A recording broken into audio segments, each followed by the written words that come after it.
Section 1, we will be seeing some basic commands of Linux terminal and how to use it. Some of the basically used commands are cd for changing directory, mkdir for creating a new directory or a folder, to touch and filename.extension. This basically creates a file with dot extension whatever you provide it. And man is a command you can use to know more info on a specific command. Now, getting into the heading of this course. Abstraction.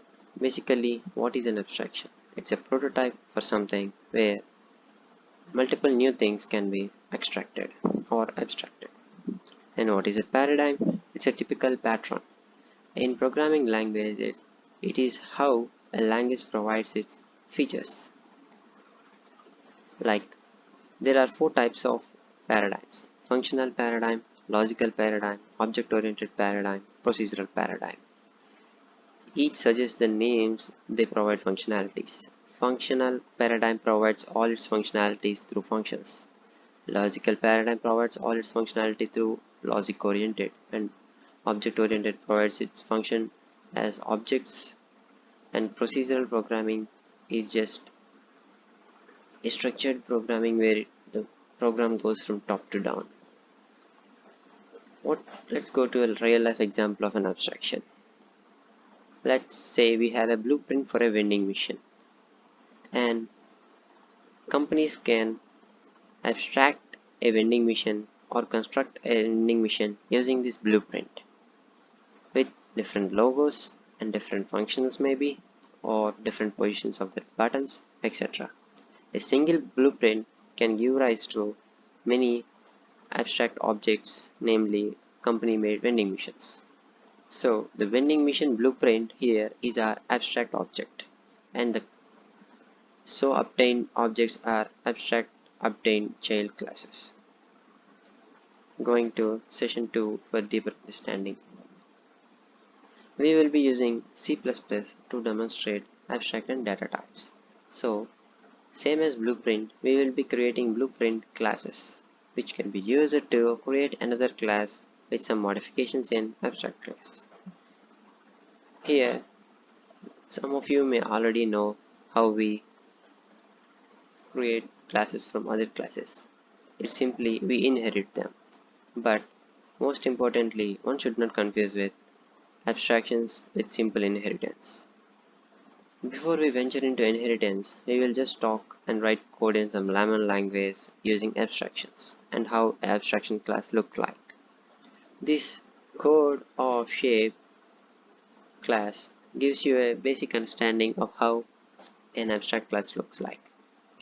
You are seeing at some weird function, maybe the virtual void draw. What is it? What it does? Let's see in the next slide. Virtual void draw equals to 0. What is this virtual? Hope you guessed it already. Yes, you are right. It is what it makes a class an abstract class. And what does this virtual do? When a class gets inherited or an abstract class gives rise to a new class, the method virtual in the abstract class can be redefined or modified.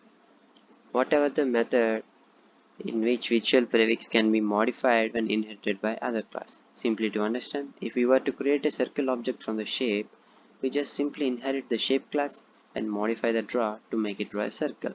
And if we are gonna make another shape like rectangle, we do the same and change the draw function to draw it rectangle. This is typically how the draw. How do we modify a draw function from a circle of a class circle? And why does it have to be equals to 0? Well, singly virtual keyword isn't sufficient to declare that it's an abstraction or an abstraction class. An abstraction class must contain at least one single virtual method which has no definition.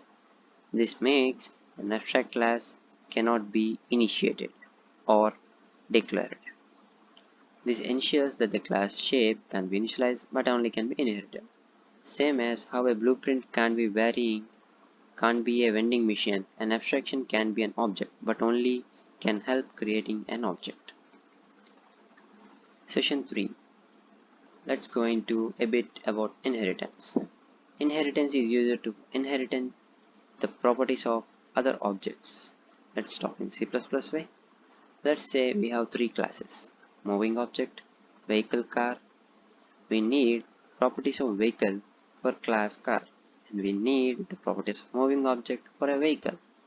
So what do? We simply inherit them. Without blabbering in plain English, it's better we dive into an example. Here are the typical examples of three classes where moving object is first declared, where the moving object getting inherited by the vehicle and the vehicle getting inherited by car. So whatever methods moving object had, they also get inherited by the vehicle and subsequent car class as well. And whatever the new functions redefined in vehicle also gets inherited by the car class. There's a bit of terminology in classes when inheritance is used. If class B inherits properties from some class A, then class B is called the child class or subclass of A, where the class A is called the parent class or superclass of B. As you see the example, the vehicle is a child class of moving object. At the same time, it's a parent class of car object, where car is a child of vehicle and moving object is a parent of vehicle. Moving on, there are some important points to be noted in inheritance. Both methods and variables used in the parent class get inherited, but to access them, like read them or modify them in child class, there should be either a public method or variable, or there should be a public method to access them without altering internals. When a child class object assigned to a parent class object, say in the typical example we see there is a vending machine abstract class and three such vending machines getting prepared, namely Pepsi machine, Fanta machine and a Coke machine.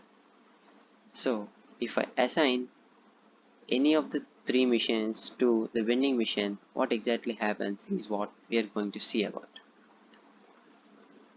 Say we have three vending machines, different companies, not physically, it's code, it's a simulation. Here we use the abstract class pointer to initialize the desired machine instead of creating three objects. What it does is basically whatever the new Pepsi machine gets created and whatever the methods that a Pepsi machine has gets all, and whatever the methods inside M which are not defined due to virtual all get replaced with the methods that are newly defined in a Pepsi machine, and the new object M which is created from this statement is just nothing but a Pepsi machine rather than simple vending machine. So this can also be done for an abstract class, but this is not typically done because the methods which we imported from Pepsi machine to a vending machine object cannot happen without M being an abstract class. This type of importing methods from abstract class from the new class to the abstract class is called dynamic binding. Session 4.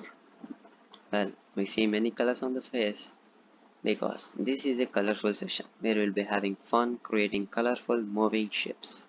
And if we understood exactly how graphics works, we can make some complex simulations for ourselves. Still, we don't get deep into it.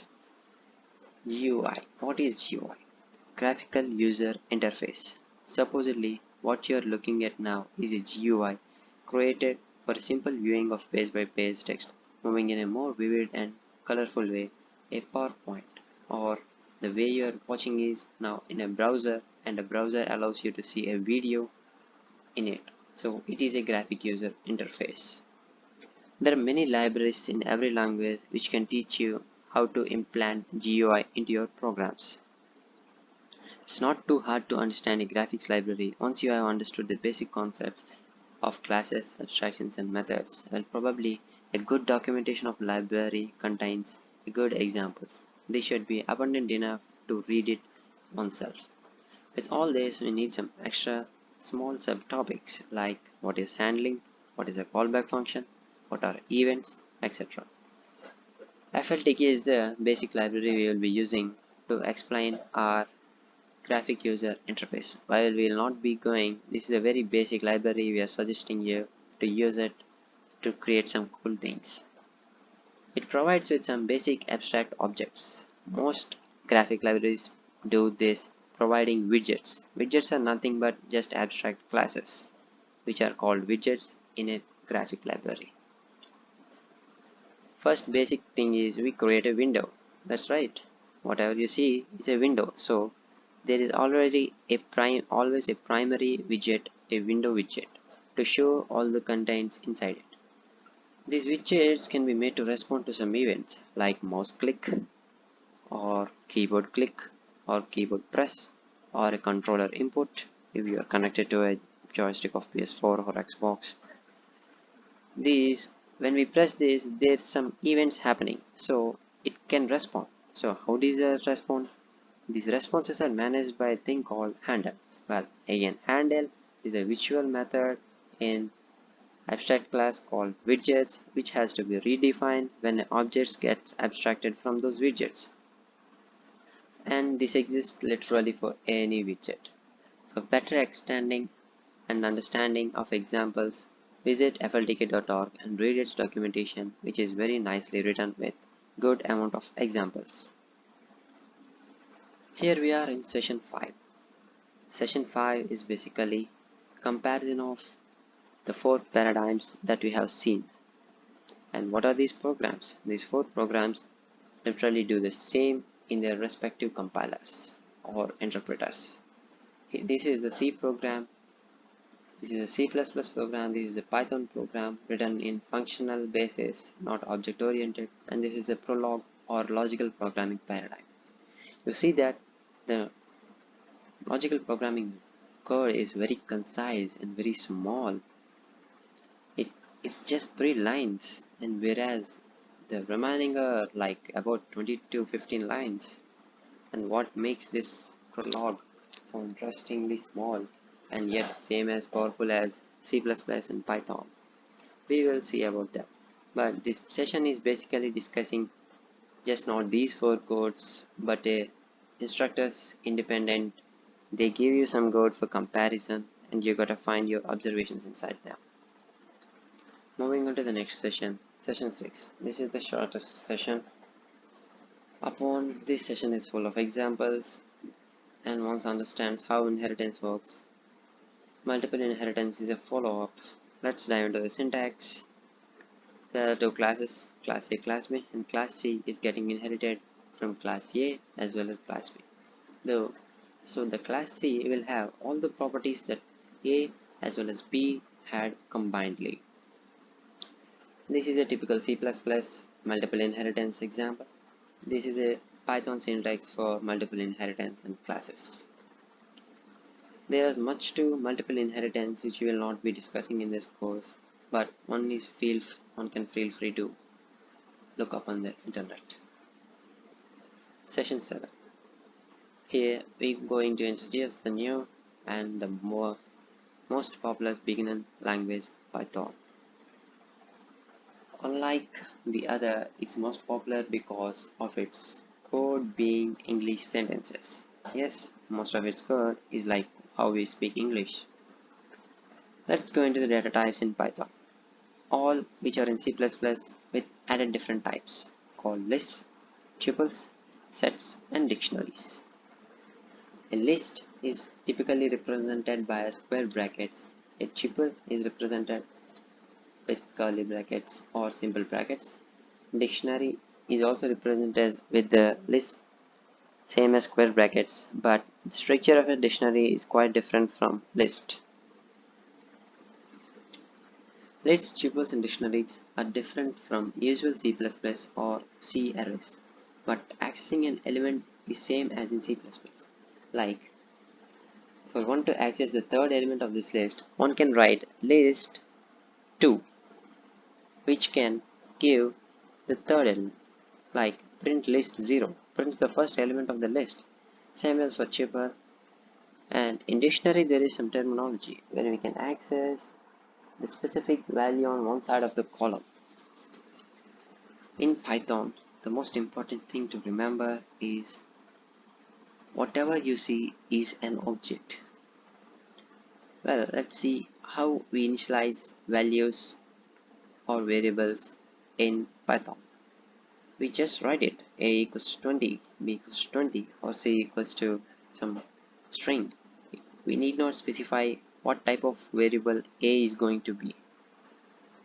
Unlike C++, the Python interpreter is very smart that providing a value can automatically make a to be an int variable already. And let's look at this example. This is some weird shit going on here. According to C++ or C, one would say that a has a different storage address than b has different address. But in Python, a and b has same address. Wow, how is it? Yes, it's basically the inner implementation of Python's optimization. Well, feel free to look into for more information about it. And there are some interesting ways in accessing a list or a tuple. This way is also called as slicing.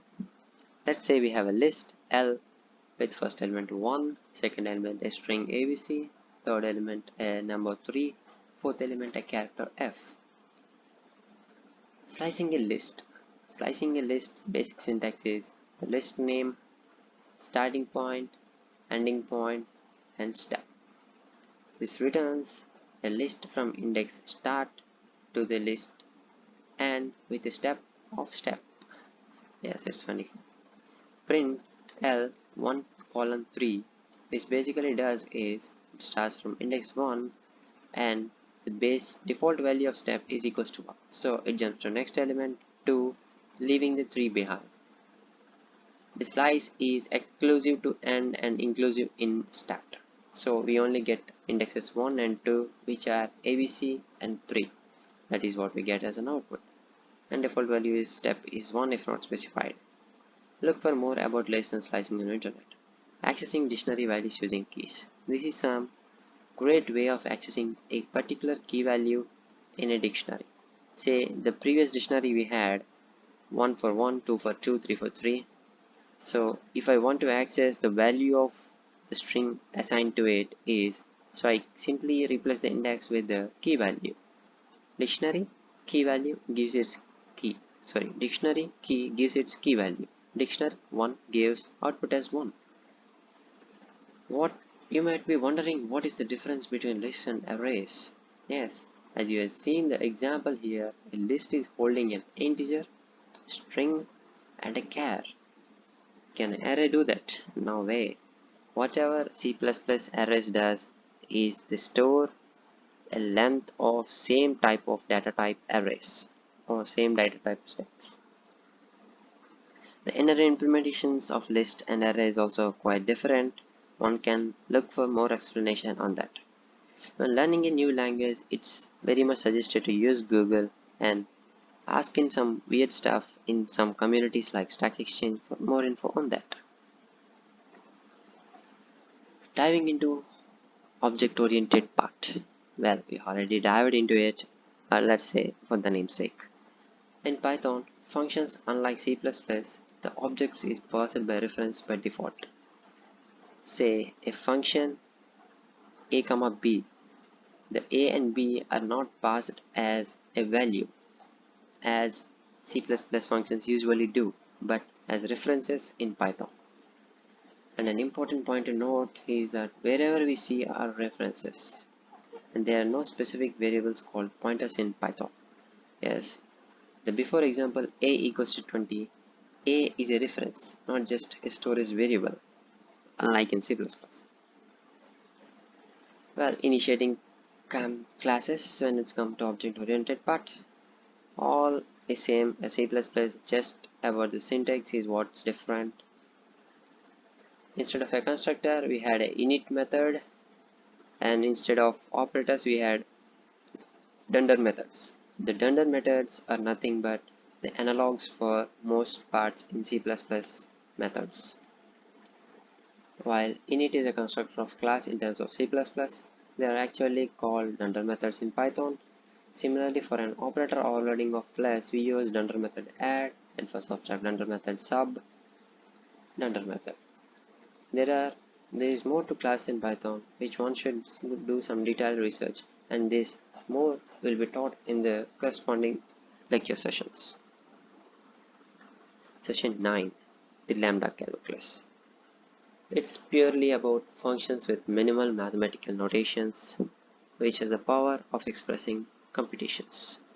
What you see here, the 4 points, are the structural or functional units of, it's like body part cells to us. With these 4, you can create everything in Lambda Calculus. Here is a small map. इतना small size, इतना बढ़िया power. Yes, Lambda Calculus has that. These 4 lines can make up a whole new programming language. So let's see what it has. As there are only symbols in Lambda Calculus, there is no variables, there are no numbers, nothing.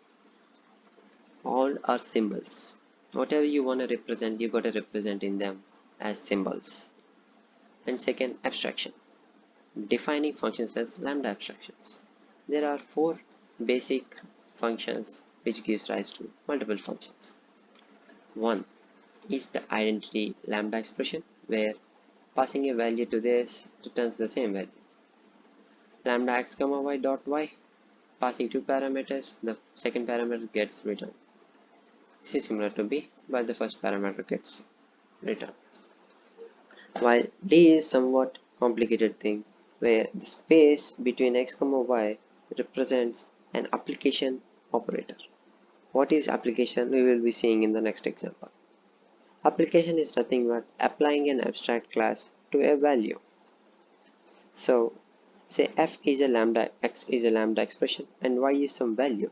So x space y typically represents, in Python we can call it like x of y.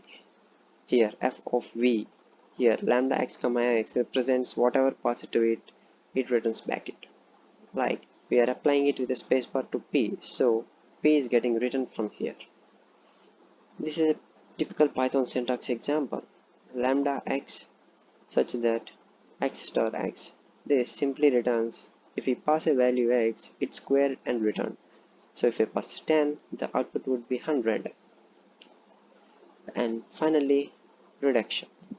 Application of an abstraction to a value makes the expression to get reduced. This is reduction. This continues till the expression turns into an irreducible form, namely a, b, c, d. When x cannot apply to y, these 4 can be considered as the irreducible forms in lambda calculus.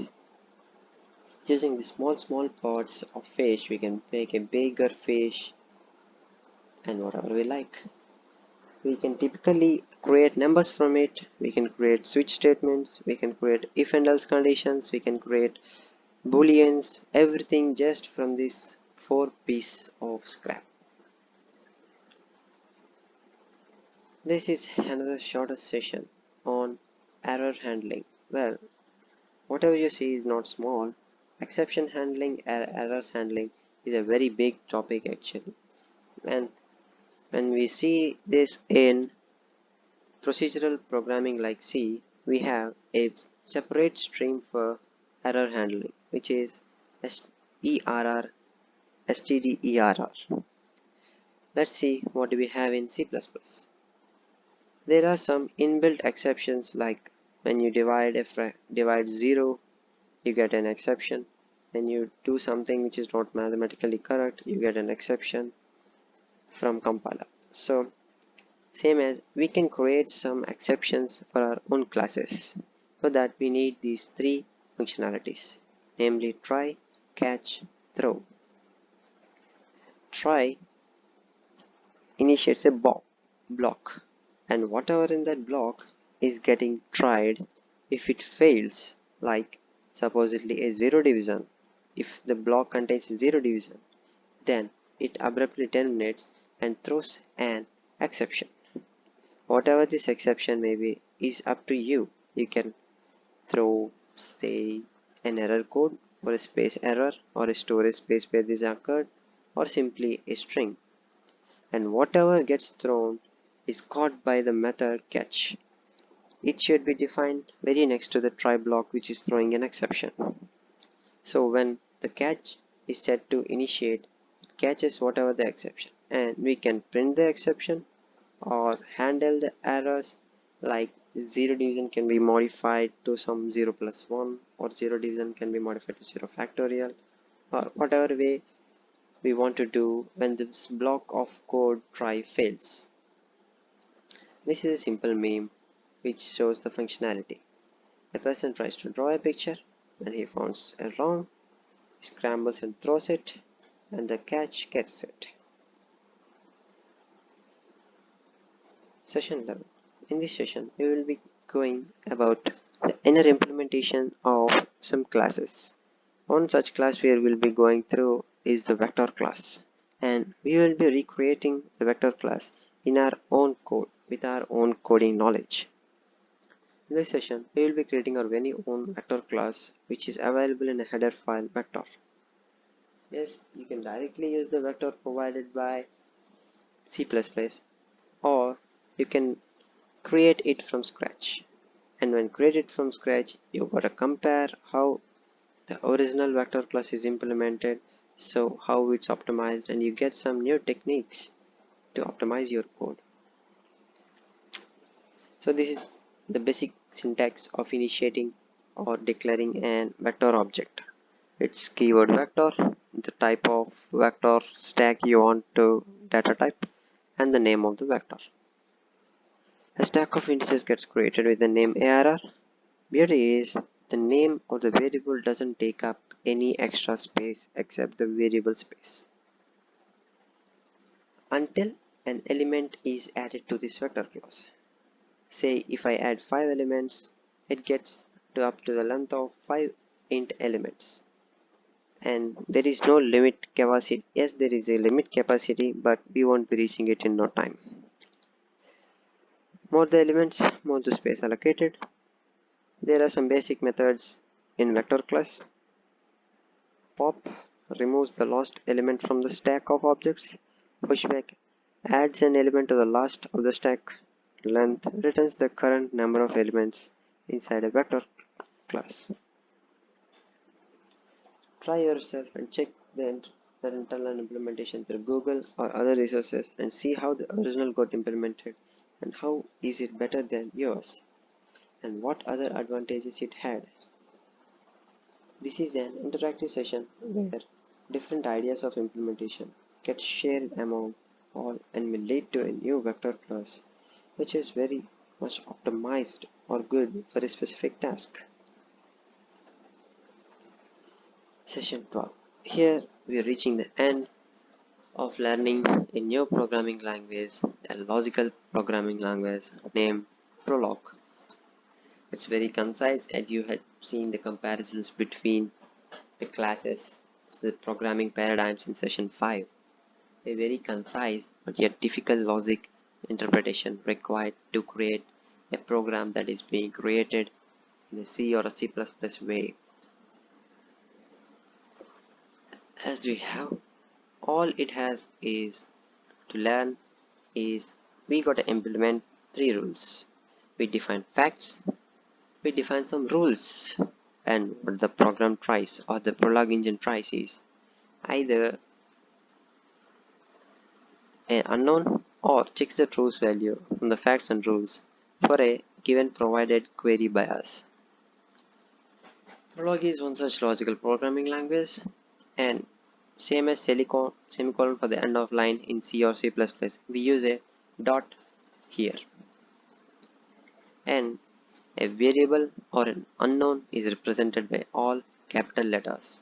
Wherever there is a capital letter, the Prolog engine takes it granted it as an unknown or the variable that is to be found. What are facts? This can be anything. Yes, let's see an example. Solar system sun dot. This is how a fact is assigned or declared. The above example can be interpreted in many ways, like sun is a part of solar system or sun is center of solar system But for a computer, it's just a fact that if a query is raised, like solar system with an unknown x, as x is an unknown, the Prolog engine tries to search for a match for this x, and it results in sun, as we only provided one fact and x only matches with sun to give this query a true value. So for a query like solar system sun dot, if a query provided with no unknowns is raised, so it directly checks whether this fact is true or not. And again, we only have one fact and it is matching, so it returns a true. All this does is go through all the facts, and if there is no fact matching, it applies any rules which are applicable, and there will be sub goals in the main goal, and sub goals gets executed, backtrack, and we will see what all are. What are rules? Rules are better understood with an example than a vague definition. Let's say a typical logical programming is this: mother Zon, Liana, mother Liana, Nancy, mother grandmother x, y, mother xz, mother zy. We can interpret as like John's mother is Liana and Liana's mother is Nancy, and we define a rule. Here the grandmother x, y comes into the category of a rule, and this rule raises two queries, and whenever these two queries are satisfied, a truth value will be returned for a grandmother. If any one of these fails, or if there is no matching z for corresponding x and y, this results in false. The grandmother xy is a rule which uses the facts on mothers to find grandmother. Here we interpret as x's grandmother is y. So for that we need mother of x to be the daughter of y. So this is a English rule of what is our concise teaches us about being a grandmother. So does this grandmother implement that? Yes, the rule does that. Searching for a possible match of Z in the first query asked by grandmother rule. Say, if I give two names, John and Nancy here. So it gives rise to a query mother John, Z. This query is called and Z is unknown, so it tries to match. So what is the matching thing? It only matches with Liana. And now this Liana of Z gets substituted here. Now it checks for mother Liana Nancy, and this fact is to right. So with a possibility of Z equals to Liana, the grandmother is satisfying, so John's grandmother would be Nancy. It basically does two things. If you ask for who is the grandmother of John, it searches for Y. Else if you provide the both, it checks just the two facts, like the first one would be a search query and the second one would be a fact search query. And there is this thing called backtracking. This is the process used by Prolog engine to track back to previous head call if search fails at an end. Like if I say typically, let's say we have A, B, C, D, E, F, G. These are all, let's say these are all some set of rules or facts. Our desired situation was A matching with G. So except these two matches, remaining all will fail. So A checks with its sub chances B and C, and B has a D. As AD does not match with our desired thing, so it backtraces to B. This dot dot dot dash arrow is what called a backtracing, returning to the called user. Now B has another thing, E, where AE does not match, so it again backtraces. And A has no more backtraces and is not matching with Z, so it again backtraces to A, where A's new other thing C gets executed and checks for F, backtraces, and then finally it reaches G. As it's true, it terminates. and this whole process of dot dash back is called backtracing. And there's this thing called list in Prolog.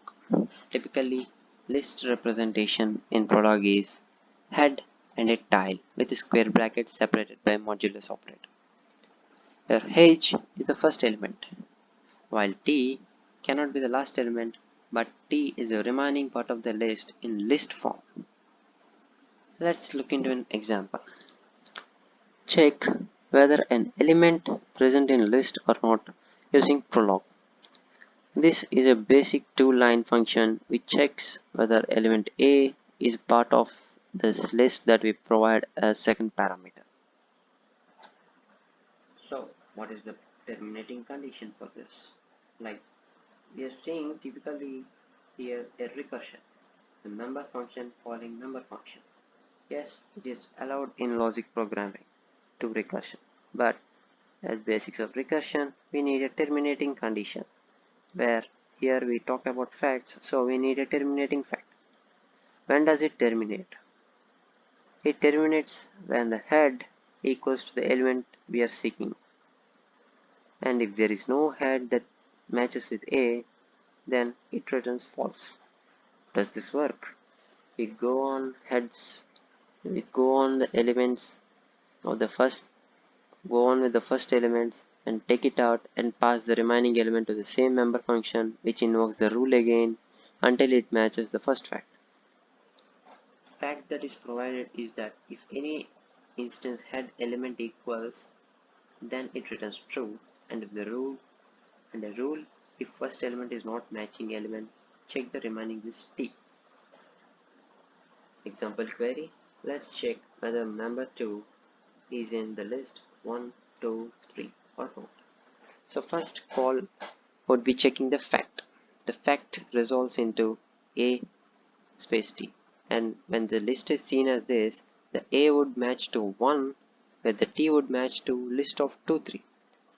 As A not equals to 2, so the first fact fails. So it applies the rule. What does the rule state? When the head and the instance we required is not matching, take out the head and pass the remaining list and do the member function again.